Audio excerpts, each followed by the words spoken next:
All right, welcome to our December How We Serve session. It's great to see you here today.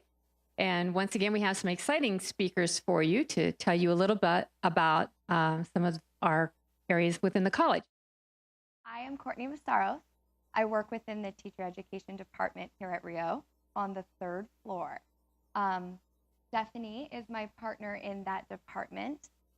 We place within our field experiences, so they're built within our courses of becoming teacher certified.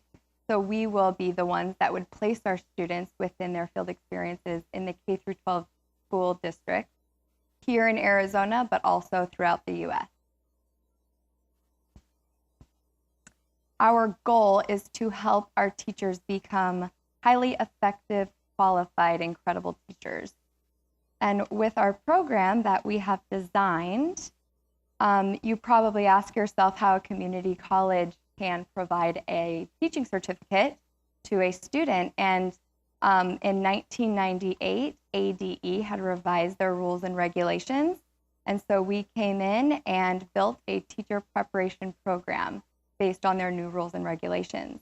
Now both our post-baccalaureate and our North Central University partnership for our undergrad students are both state-approved programs. What we offer, so for our post-baccalaureate teacher preparation program, we have an elementary certificate, secondary certificate, and a special ed certificate. We also have an early childhood certificate as well. The unique part of our program is that people can come to us with any bachelor's degree. It doesn't necessarily have to be within the education spectrum. So that kind of makes us a little bit more unique compared to other universities. These are the varying credits between each of our programs that are required, but our programs are built in a sense that they match ADE standards one-on-one. These are the credits for our early childhood program. It's a newer certificate. We also offer arts certificate. So we have art, dramatic arts, and music, and then these are the credits that are required for those. Our undergraduate program is newer. It's a partnership with North Central University.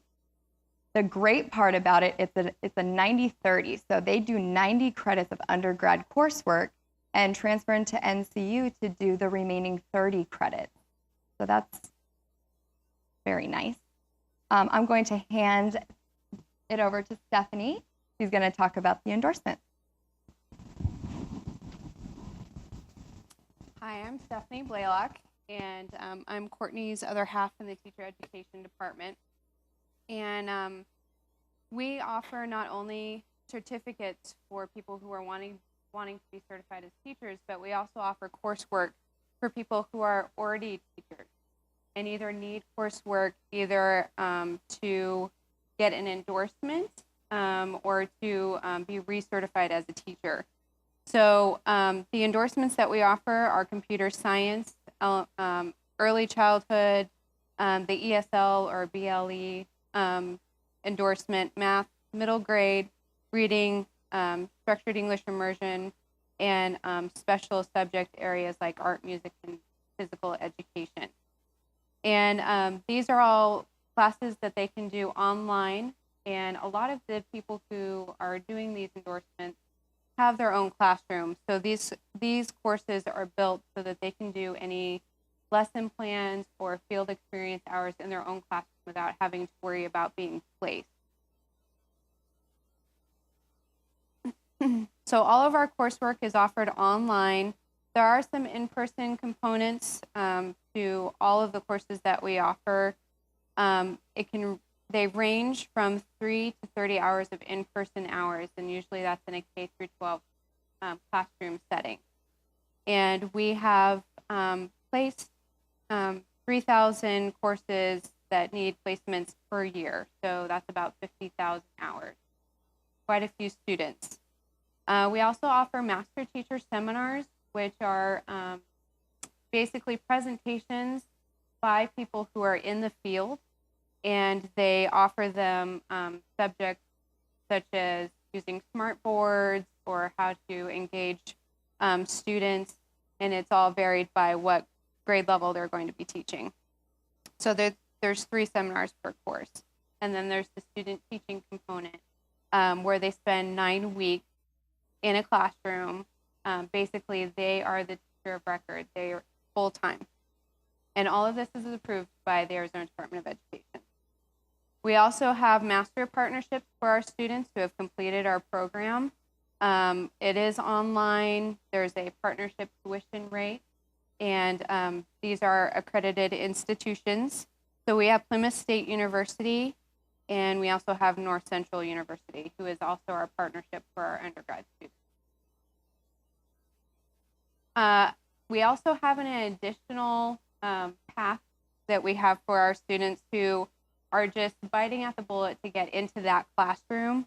So if they have a bachelor's degree, we have what we call the teacher in residence program. And they're basically put on an intern certificate.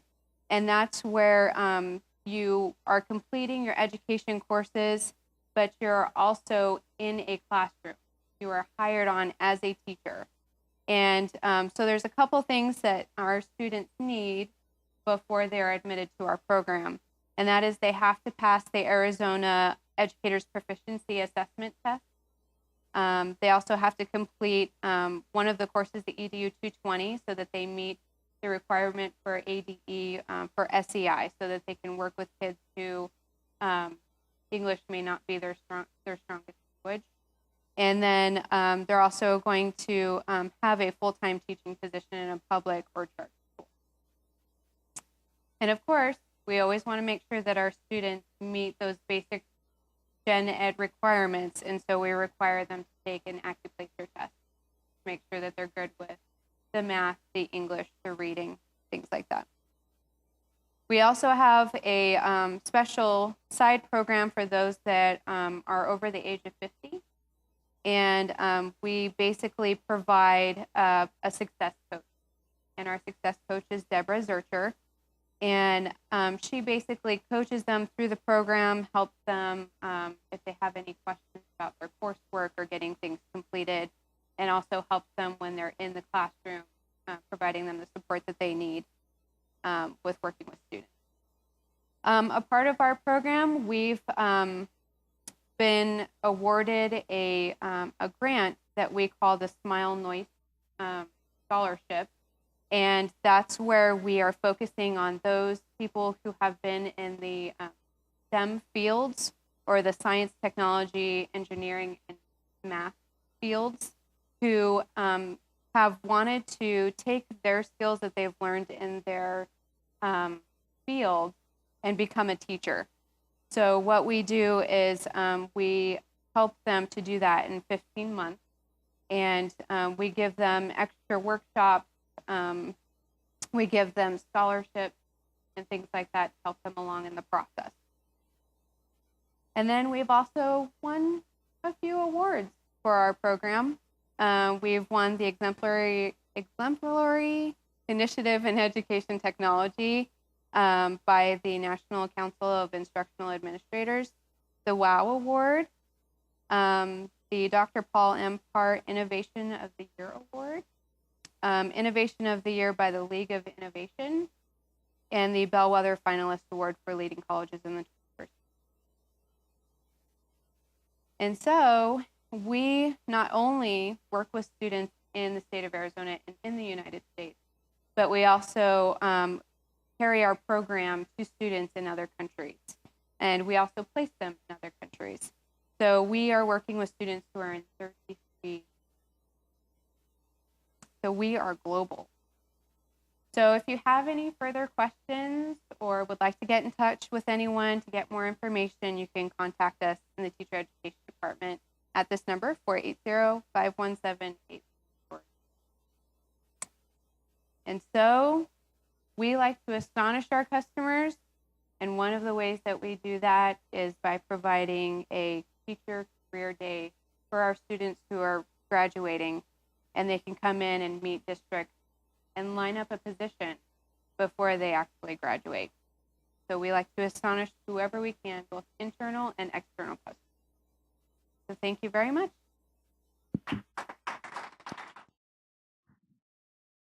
As Kathy said, I'm Rachel Clark. I'm the Associate Dean of Student Affairs and Advancement. And just a little context, Student Affairs and Advancement, prior to contrary belief, is not Student Enrollment Services. That is our old name. There's about 14 different departments within Student Affairs and Advancement, which includes admissions and records, registration, judicial affairs, testing, DSR, which is disability services and resources, international education, advisement, military and general, financial aid, the East Valley Veterans Education Center, which is actually a location, institutional advancement, the Copy Center, and we have a few different small programs, PTK, Phi Theta Kappa, the Democracy Commitment, ACE Puente, and two new initiatives are the Male Minority Initiative and Hoop of Learning, which is a Native American initiative. So we're a very large department spread all throughout the tower and beyond. The advisors at the different locations recently came under the structure of advisement here at Tempe, so our reach is pretty far. But today, I think you've seen presentations from some of those other departments. So today I'm just speaking for the East Valley Veterans Education Center. And that's not it. Yeah, no. I'm happy to go there, though, for you. EVVEC.org. VVEC.org.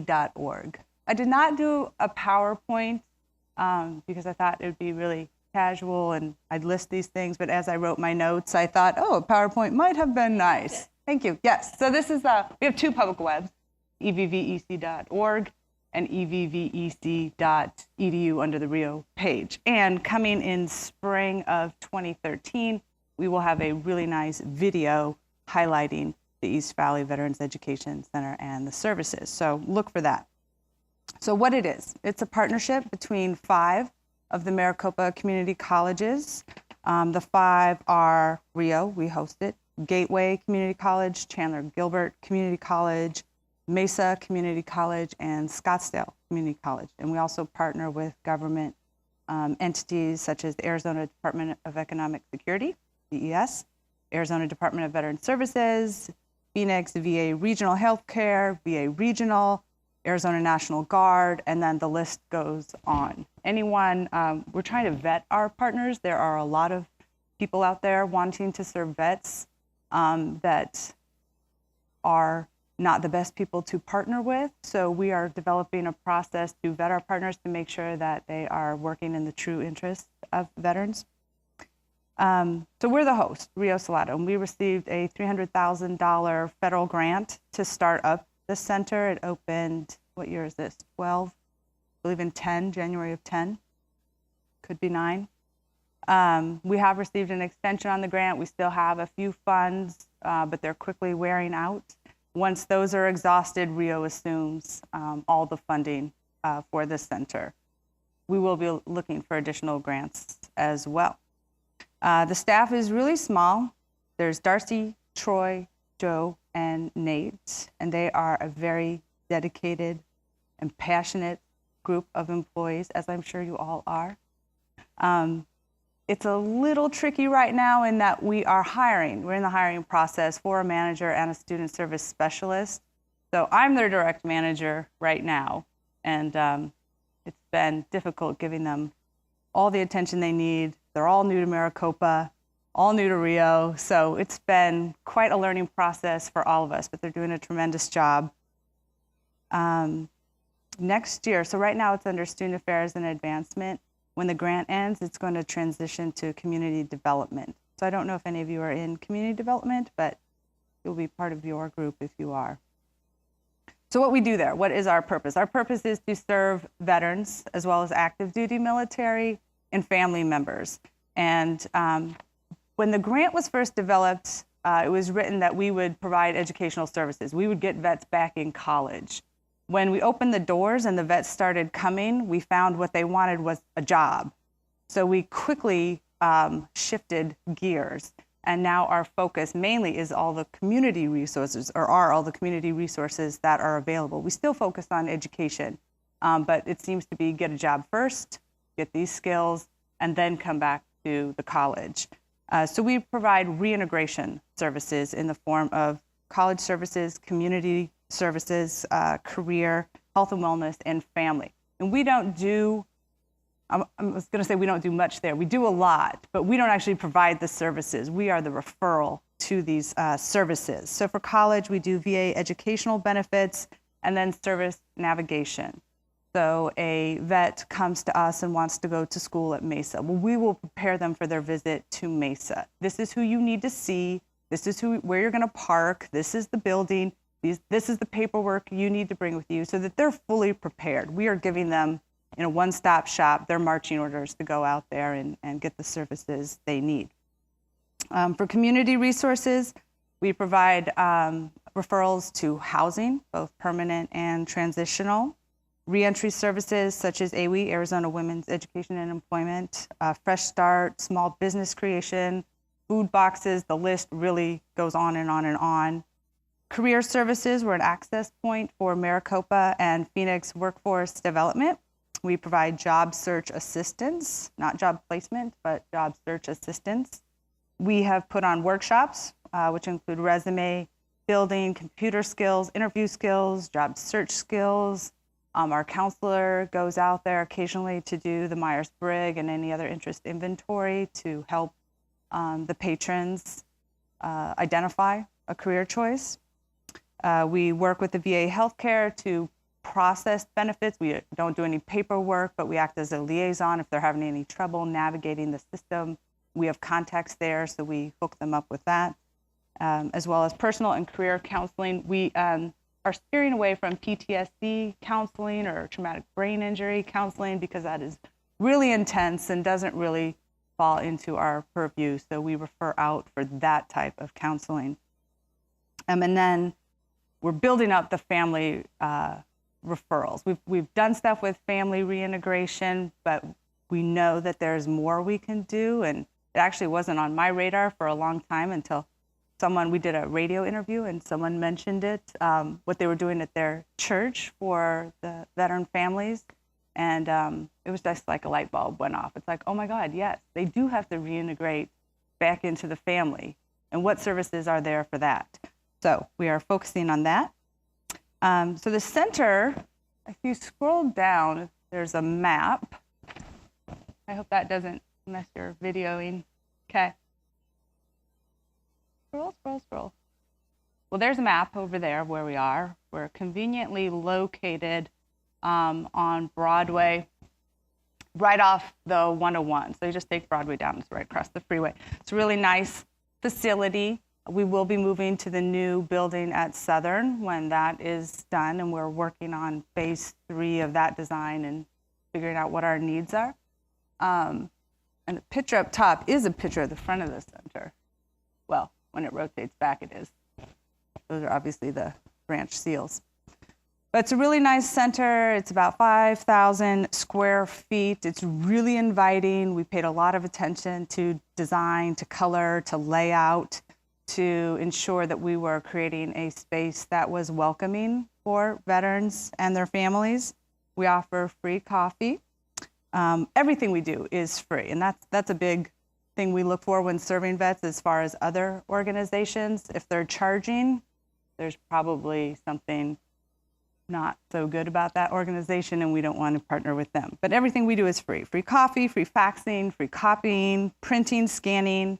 We offer a computer room. We have 19 computers, 14 in the computer lab, and the others are out in the center kiosk type. There's resume writing software on each of the computers. We have a soft skills room where we offer Skype to anyone who wants to Skype with deployed family members. We stole that idea from not Gateway, Glendale. Glendale has a very nice Veterans Center as well on campus. And that was one idea we got from them. And then we offer just a variety of resources, print resources, computer resources, people resources, things like that. So what we're trying to do now, we're in this area of transition, both in staff and our purpose, but we're really trying to develop best practices for serving veterans and to educate the rest of Maricopa and help them serve veterans well.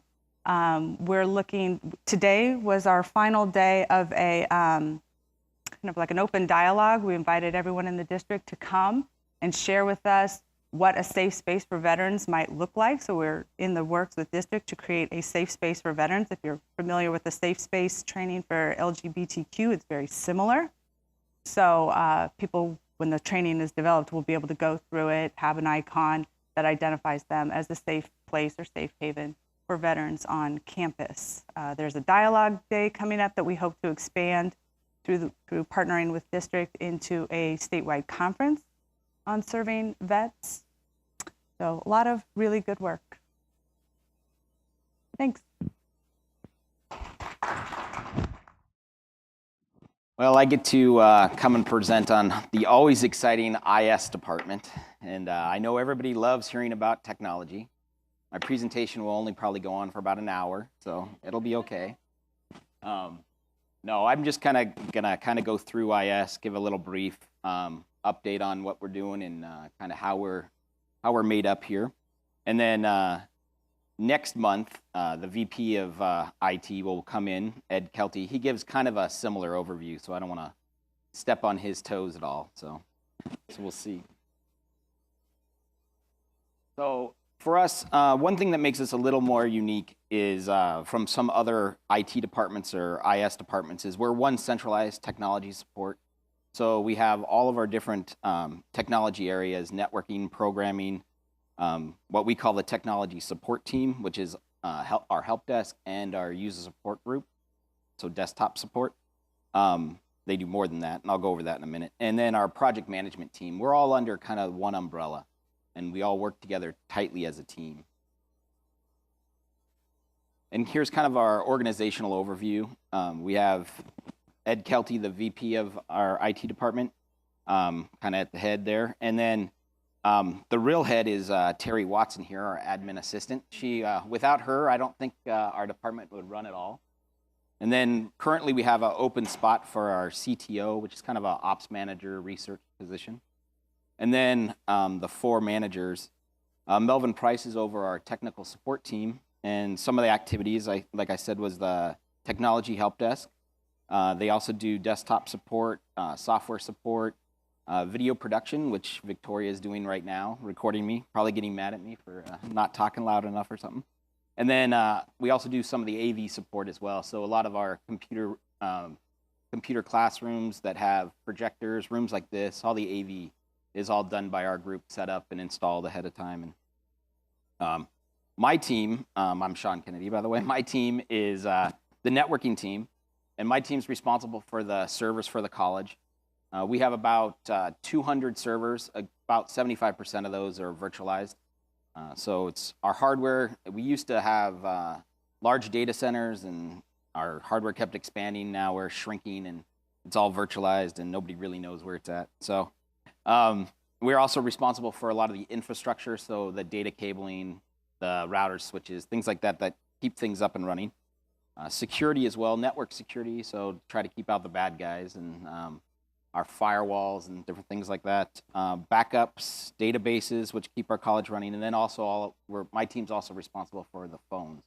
So all the phones, if anybody does ACD, have ACD phones, or anything on the wall, your phone doesn't work or it does work, it's my team that makes that run. So, and then Long Lee is the manager of our programming team. They do a lot of the application development. So they're the ones that have developed a Rio Learn, a lot of the other, a system called Matrix, which kind of brings all our systems together. One is ESF, different homegrown applications like that. His team has developed over the years. They are also responsible for some of the reports, and we also have some BI and data warehouse aspect. And then we have TJ Trujillo. She's in charge of the project management. They call it the PMO office, so the project management office. They do project management, as well as they do a lot of the testing for the applications that Long's team is building, and they also do training as well. So any of the kind of technical training we do. So that's the excitement in IS and how we're kind of broken up into different groups. Who are our customers? Our customers are pretty much everybody. If anybody touches technology, they're our customer. So staff, students, faculty. We have partners that we partner with that for outside customers that we actually make sure all their data transfers, make sure all their students get into the systems, things along that line. And then any visitor, because visitors like to bring devices. They bring cell phones, they bring everything, and they want to get on our wireless network. So we even have to accommodate them as well. So that's our customer base. Where are we located? I don't know if anybody doesn't know this, but we are located on the 5th floor of the tower and just off the elevators. So if you're coming off the freight elevator, make a left. If you're coming off the other elevators, make a right. Real simple. It used to be the double doors. Just go to the double doors. Now I'm told in a short period of time we'll have double doors the other way, so that's not going to work anymore. So when the library moves up there. Let's see. Contact information. This is our help desk number. This is the best way to get hold of anybody. We're always running around like crazy up there, so there's no guarantee anybody's at their desk. So the help desk is usually there ready to answer. So 480-517-8600. Help desk ticket also works really well. Helps us track when a ticket comes in. It helps us track the activity on it and make sure that we're allocating our resources towards the right stuff. It's not the easiest thing to see, but it's helpdesk.riosalado.edu. And then you can still try us on IM. Right now, if you tried me, I wasn't there, so that's one of the tricks with IM. But you can always try us there as well. Most people are sitting at their desk and we'll respond back. Let's see. What's new? Information services, there's always something new going on. So I just kind of picked a few general topics. This is one that's coming up that some people know about, some people don't, but we're moving to Google Apps. As a district, the district has decided to move to Google Apps, and we're following along. We are, I don't know if it's unfortunate or fortunate, but we're going to be the last college to move. Every other college, I believe as of this week, has moved to Google Apps, which is good for us. We were the largest users of Exchange. So it posed some challenges for the district office and for us as well. And so right now we're looking at moving in March over spring break is when our move is going to happen.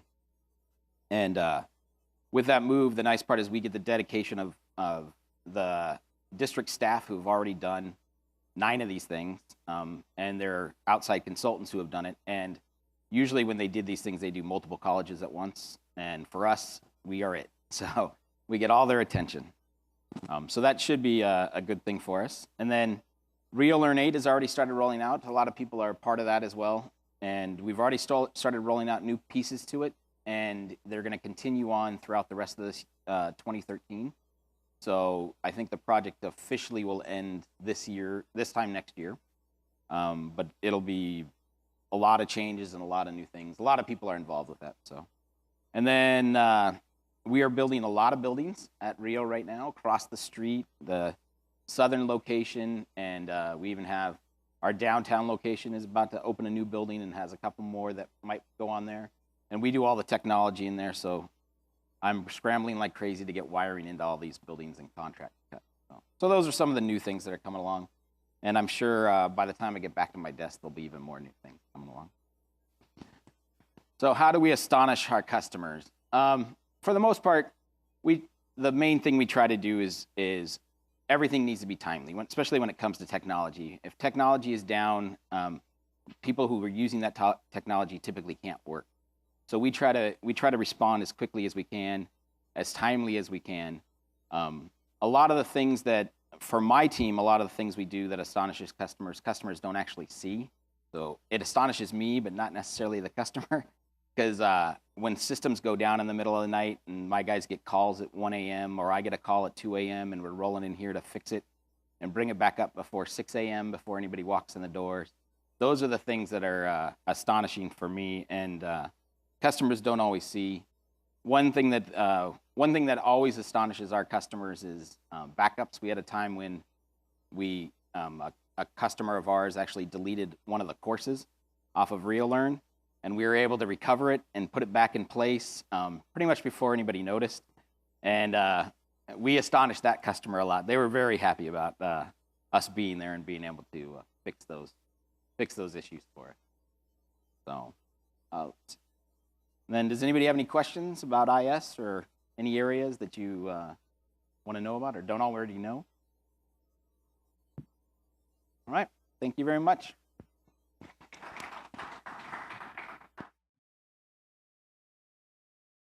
So I'm going to talk a little bit about Rio College Public Safety. This is a picture of a staff that's here in the afternoons on in the towers and for the Rio Tempe location. We do have a mission, and our mission is to be a model in providing ethical, effective, efficient, and value-oriented emergency preparedness, law enforcement, and public safety services within higher education. So we're a partner. We're part of the team out there, and we're there to make you safe and secure. That's our mission, to provide these kinds of services, to prepare for the future, any kind of emergencies. How many here has been to the general evacuation training, floor warden training? We do that in preparation. We are part of a law enforcement agency. Public safety department for the district is a police department. And we do have a police officer that works here. That's our commander of public safety is Margaret Turner Sample. So we have a police officer, and we're part of a police department. And we provide those safety services. It's not just about unlocking doors, but is everything safe and secure? Just recently, we had someone that was bleeding. So we do bloodborne pathogens, make sure it gets cleaned up correctly. So that's part of our mission, to make it not only be prepared for the future, do law enforcement, the administrative regulations, but also to do the safety stuff, to make sure everybody is safe and secure and goes home in that manner. We do have a motto: to make a difference. When we go out there, we know about the studies that one of the number one concerns for parents when they pick a college is how safe is it. So that makes a big difference. If we're out there, we're visible, we're doing our job, we're making the place safe and secure, we make a difference because people notice that. If we have a low crime rate or a low safety hazards, that makes a difference to people who research the colleges. So we aim to make that difference. We do have our hours of operations. We're here a little bit longer than most people.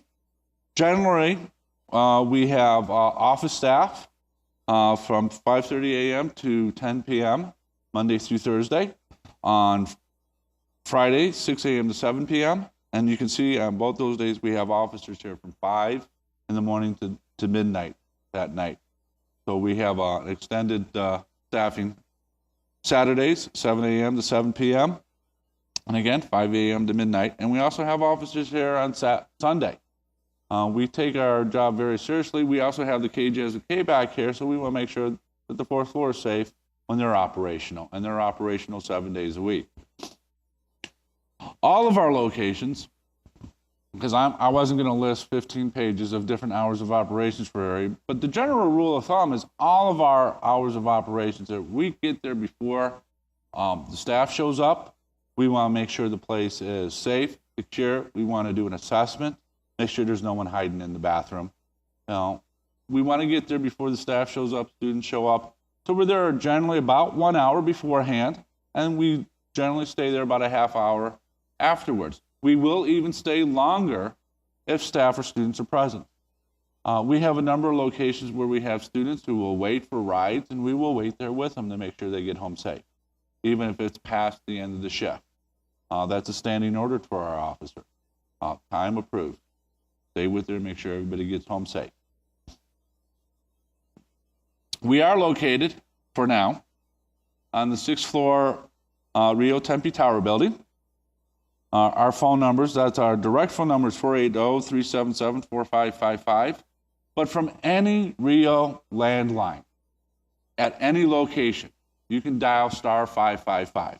And we really want to promote that if you're looking for one of our public safety aides, if you're looking for some service from public safety, don't go dialing up a personal phone number or try to look for them through the hallways or something. Dial star 555. It will go straight to our Tempe office. Our dispatcher will get the officer at that location, and we will get you serviced as quickly as possible. And that would be the fastest way to do it. Just dial star 555. And that's for emergencies as well. star 555. Our staff, I mentioned earlier, Margaret Turner Sample, Commander. That's her title. You can think of her as the director, but from the district office, it's Commander. She's part of a chain of command from the district office on down. She comes with a wealth of experience, retired lieutenant from the Detroit Police Department. She's been with Rio 2003. Since about 2003, she's been with Rio. And there's her phone number, direct landline 74556. There's myself, Steve Moore. I'm the administrative assistant too. I've been with public safety within the district for 25 plus years. I've worked at district, gateway, here at Rio Salado. So I've got 25 years within public safety. I know a lot of the systems, policies, and procedures. My number is up there, direct dial 74563. And we have, throughout all the locations, 54 college public safety aides. You might hear the term security guard, you might hear the term security officer, public safety officer. The official title is public safety aide. That's what the official title is for all the people you see in the blue shirts that say public safety. And they're there to help you. They're there to help you in all those situations. They're there to make sure the place is safe and secure, open the doors, close the doors, lock the place, arm the alarms, help you with students who are having problems, or even helping you just escorting to and from your car. That is part of their duties. These are all the locations we cover. We cover all of them. We even cover Southern, even though it's not listed there, it's not open yet. We have contract security over at Southern that we're responsible for. So we cover all the locations under the general rule of thumb of hours of operations. We're there, we're present. And here are some of the things we do. We do building access. What part of that means is we unlock the front doors, but we also do the alarm systems, the fobs, the badges, the IDs that let you in and out. We program that. We don't maintain it. That's auxiliary services, repairs, fixes, and orders that stuff, but we monitor it. We grant the access. We do student staff escorts. Sometimes some students are a little bit nervous. It's late at night, they're having problems at home. Maybe they're having problems there at the location. We'll do escorts to and from their car, to and from a location, and we'll also, once we're made aware, we'll keep special note of where they're located at. So we'll do extra patrols in those areas. We do the same thing for staff. Staff will have the same issues sometimes that students have. They have problems happening outside work, and it might come to work. So we're there to help you. We are the first responders for college emergencies. You often don't hear that security or public safety or our guards are first responders, but they're trained in first aid, CPR. They're the first ones on the scene. They're the ones that are going to help right there in the first couple of minutes before the external responders show up. So they're the first responders for the college emergencies. We issue the ID badges. If you go to Employee Portal 2 and go underneath College Public Safety, there's a listing on the right-hand side of where you can get your ID, see if you're authorized to drive a vehicle, and so on. So that's a good place to go to, Employee Portal 2 under College Safety, under the departments. We do information report. Anytime something happens out there, we write a report, we document. We come from a field where if it's not written down, it didn't happen. So we want it written down. You never know when we might be asked a question about some event that happened 6 months ago. So we do information reports. Lost and found, bikes stolen from a bike wreck, suspicious person over here. Someone gave me some information. No police called, no fire called, but we got some information. That might cause a problem. So we'll do information reports. We have a lost and found that's located up on the 6th floor. We ask that any item from any department, if you get a lost and found item, please turn it into lost and found up on the 6th floor. That's the first place most people go and look for. I've had those situations where some departments, and it's no fault of their own, they're busy, they got a lot to do, they find a lost and found item, 6 months later they find it in their desk drawer and then turn it up until public safety. Well, the person's already gone, they're not going to come back, we didn't have it at that time, and sometimes it's a value to them. It might not be a value to anybody else, but it would be a value to them. One good story is someone had lost their flash drive that had all their coursework on it. all their papers, all their essays, all the stuff they had to turn in.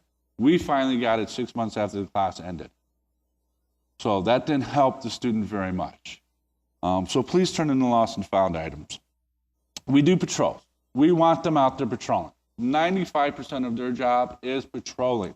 We know in the field, I've been doing this for over 30 years, beyond just what for public safety in the district. Visibility stops crime. Visibility stops problem. So we do those patrols. We go out there, we do the smoking enforcement, we do the parking violations. That's not the main goal of it, is visibility stops the crimes. The bad person is not going to do something where they're going to get caught. And if we're visible, they're not going to do it. We issue parking decals, 6th floor, the blue stickers and the red stickers. Red stickers are for students. We do the parking enforcement, I talked about that. And we also do video surveillance. It's the same thing with the badge access, but we also monitor the videos. All the locations we've got cameras at, we can look at them during a live event, and they're recorded up to 90 days. So we can look back at some event that happened earlier. So if you have something that happened, contact us. Maybe we can find out about it on the video. And no, we don't sit there all day long and just watch the video cameras. There's a lot of video cameras. We can't do that. It's not a Big Brother thing. It's something like, okay, we have an event. Let's go look and see what happened. Some special areas we do involve ourselves with. We are required by federal law to report certain incidents. That's why we really need people out there to tell us of these incidents, because we can be fined $27,000 plus per incident that we don't report. So we have to report these incidents. And we have to report to you our crime statistic. And we have to do annual crime reporting. That's about true, that top slide up there with the paperwork. With 54 people, all these reports to do, there's only Margaret and myself to handle all of this. We do get overwhelmed. I loved that picture when I found it. That's about the story of it. We do emergency planning. I've already mentioned evacuations. Coming soon is lockdown and shelter-in-place planning and preparedness. This is a photo from one of the locations when we last did our, is this from the Tempe drill? The Tempe drill, we did a drill here at Tempe. And for emergencies, I wanted this to be the last slide, but for emergencies, call 911. I've mentioned dial star 555.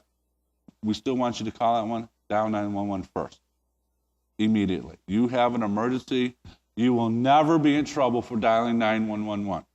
Okay, I've even told people who've cut their fingers. No, I thought I was supposed to dial 911. No, no problem. If you think you need to dial 911, dial 911. Every 911 call dialed from a Tempe, from a Rio landline gives us an alert. I don't know if anybody in here has been aware of that, but we will get an alert from fax machines that someone dialed 911 because it's part of the Tempe, Rio Tempe phone system. We immediately call that number and send an public safety aide to that location. 90% of them are false, but we do not cry wolf in our department. We don't know what the situation is. We do ask that if you do dial 911, just stay on the line. Let the dispatcher know that it was a misdial. Because sometimes they will send police or fire out here, and then we get charged for a false call. So we ask that you stay on the line. You're not going to get in trouble. Everybody does misdials. I mean, we got to do long distance. 9-1. Did I hit 1? You've just called 911. No. So stay on the line. And then from assistance dial, star 555 from any Rio Salado College landline.